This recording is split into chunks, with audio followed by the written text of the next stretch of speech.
Bonjour à tous et à toutes. Et soyez tous la bienvenue à ce moment de partage sur un sujet très important de la vie de couple. Comme annoncé précédemment, nous allons débattre au sujet de la sexualité dans le mariage. Alors, quelqu'un a-t-il une contribution? Bonjour à tous. Mon nom est Bernard. Quant à moi, la sexualité dans mon mariage dépend des humeurs de mon épouse. Ah bon? Et comment cela est-il possible, frère Bernard? Lorsqu'elle est de mauvaise humeur ou lorsque nous sommes en dispute, elle utilise notre intimité sexuelle comme un moyen de chantage. Elle me prive de sexe, et cela, durant tout le temps du palabre. Vraiment désolé de le savoir, frère. Pourrais-je intervenir s'il vous plaît, monsieur? Oui, bien sûr, sœur Solange. Allez-y, bien-aimé. Merci bien, frère Marius. Moi par contre dans mon mariage, c'est mon époux qui est égoïste. Désolé de le savoir, sœur Solange. Pouvez-vous nous en dire plus, s'il vous plaît?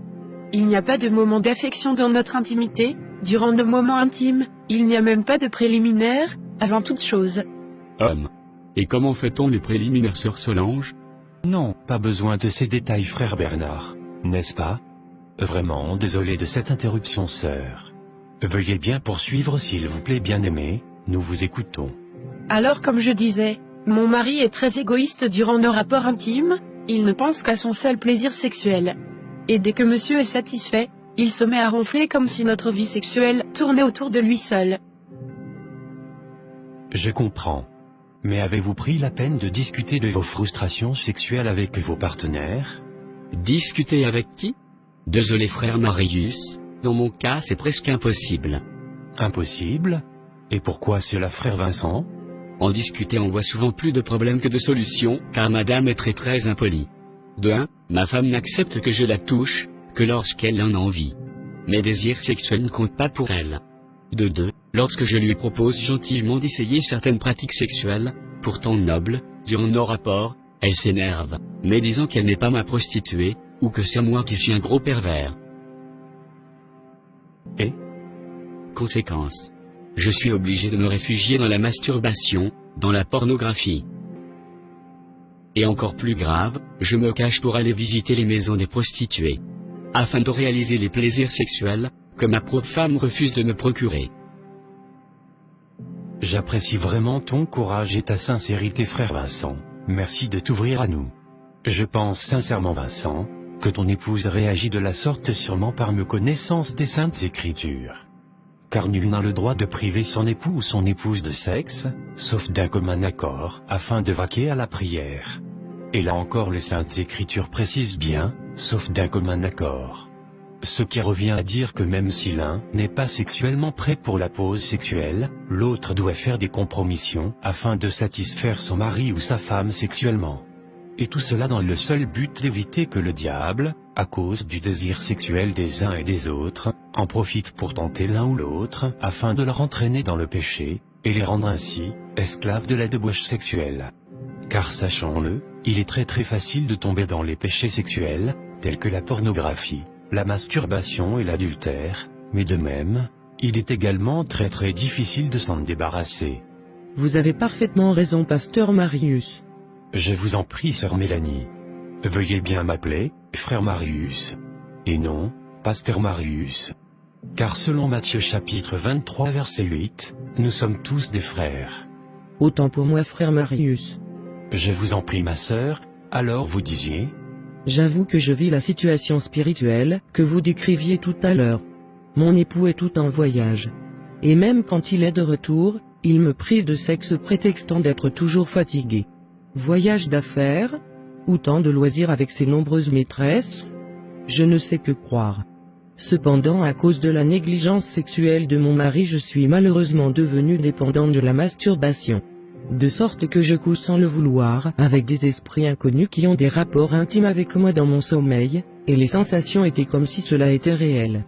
Je suis désormais accro à la pornographie et la masturbation, et je me sens heureuse toute seule, sans mon époux, comme si j'avais un mari spirituel à sa place. Je vois. Comme c'est triste, sœur. Et même lorsque je suis en train de faire l'amour avec mon époux, je suis obligée de fouiller dans mon imagination et penser à d'autres personnes afin de tirer mon plaisir.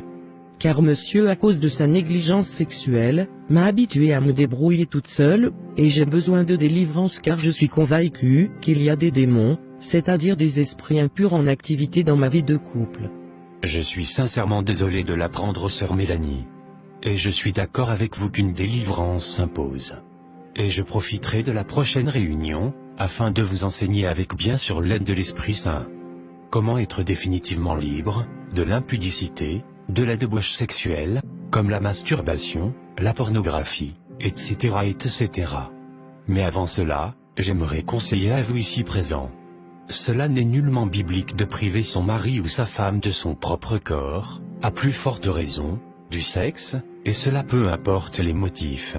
Puisque selon 1 Corinthiens chapitre 7 verset 4, la femme n'a pas autorité sur son propre corps, mais c'est le mari, et pareillement, le mari n'a pas autorité sur son propre corps, mais c'est la femme. Voilà pourquoi fait un chantage sexuel à son mari ou sa femme, pour une raison ou pour une autre, est une façon de désobéir à l'Éternel notre Dieu. Car en le faisant, cette personne expose son prochain à la possession démoniaque des esprits impurs, qui pour sûr, en profiteront pour détruire la vie de l'autre, et à la longue le mariage lui-même. S'il vous plaît. Pourrais-je intervenir, monsieur? Oui bien sûr sœur Rebecca, nous vous écoutons. Je compatis avec le frère Vincent et les autres. Cependant, les hommes ne sont pas les seuls à se réfugier dans la pornographie et la masturbation à cause des frustrations sexuelles dans leur couple. Personnellement, je vis une situation pareille dans mon mariage. Ah bon? Pourriez-vous nous aider à comprendre s'il vous plaît? Bien sûr.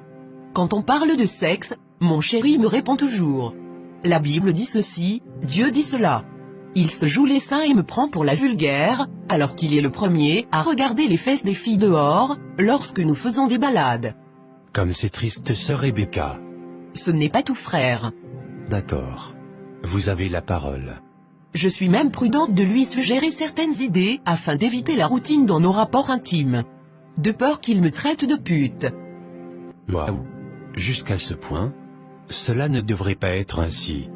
Car selon 1 Corinthiens chapitre 7 verset 5, la Bible commande au couple de ne point se priver l'un de l'autre, si ce n'est d'un commun accord pour un temps, afin de vaquer à la prière. Ensuite, les saintes écritures recommandent aux partenaires de retourner ensemble, de peur que Satan ne tente les membres du couple à cause de leur désir sexuel. Et la tentation de Satan dans ce cas correspond à ceux dont sont victimes beaucoup de mariages, c'est-à-dire la masturbation, la pornographie, l'adultère, la débauche sexuelle et j'en passe. Je le dis et je le répète. Ce n'est pas le rôle de l'Éternel notre Dieu de dire à chaque couple comment se faire l'amour les uns les autres. Chaque couple est libre de vivre leur sexualité comme cela leur procure du plaisir personnel, pourvu que notre conscience ne nous condamne pas selon le discernement de l'Esprit Saint de notre Seigneur Jésus-Christ en nous. Le sexe est malheureusement devenu un sujet tabou dans l'Église, et même dans certains mariages. Et cela est dommage, car le sexe est une grande bénédiction que l'Éternel notre Dieu ait donnée à l'humanité afin de se reproduire, tout en se faisant plaisir les uns les autres, bien attendu dans les liens du mariage. Est-ce qu'il y a des questions? Si oui, veuillez bien nous les laisser dans l'espace à commentaires s'il vous plaît. Merci. Nous sommes malheureusement à la fin de cette rencontre, car c'est tout dont nous avions le temps pour aujourd'hui. Cependant restez tous à l'écoute pour la prochaine réunion, qui donnera des résolutions aux problèmes d'intimité sexuelle dans les couples. Et comment être définitivement délivré de l'impudicité telle que la débauche sexuelle, la masturbation, la pornographie, l'adultère, les rapports sexuels durant le sommeil, etc. etc. À présent, j'aimerais tous vous inviter à baisser nos têtes dans la prière, afin de confier nos mariages entre les mains puissantes de l'Esprit Saint de notre Seigneur Jésus-Christ. Amen. Si vous avez un problème quelconque dans votre vie de couple, prière de nous contacter à l'adresse email ci-dessous, viedecouple-harmonieuses@gmail.com. Et nous allons le traiter dans l'anonymat et la confidentialité. Que l'Esprit Saint de notre Seigneur Jésus-Christ bénisse tous les mariages. Amen.